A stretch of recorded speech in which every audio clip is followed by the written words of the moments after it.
বালক ভাই কালকে হাতের ইশারায় কি বললেন? একটি হত্যা মামলায় সাবেক আইসিটি প্রতিমন্ত্রী জুনায়েদ আহমেদ পলক সাহেবকে বিজ্ঞ আদালতে হাজির করা হয় এবং বিজ্ঞ আদালতে ওনাকে এই হত্যা মামলায় আজকে গ্রেফতার দেখানো হয়। আমরা আসামি পক্ষের ওনার জামিনের প্রার্থনা করেছিলাম। বিজ্ঞ আদালত সংশ্লিষ্ট কোর্টে জামিন শুনানি হবে বলে বলেছেন এবং আসামি আজকের এই অত্র মামলার আসামি জুনায়েদ আহমেদ পলক সাহেব আমার সাথে তার কথা হয়েছে।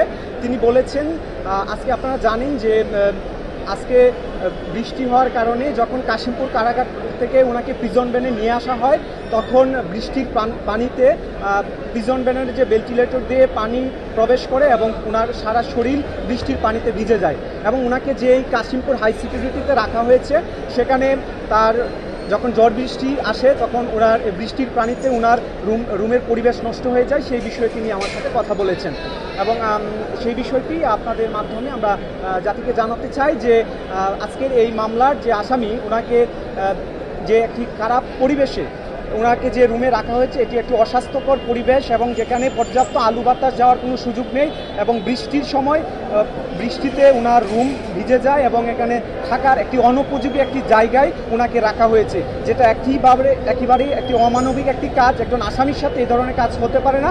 এটি একটি মানবাধিকারের লঙ্ঘন হচ্ছে এবং সাংবিধানিক অধিকার লঙ্ঘিত হচ্ছে। আমরা এই বিষয়গুলি মূলত ওনার সাথে আমার কথা হয়েছে।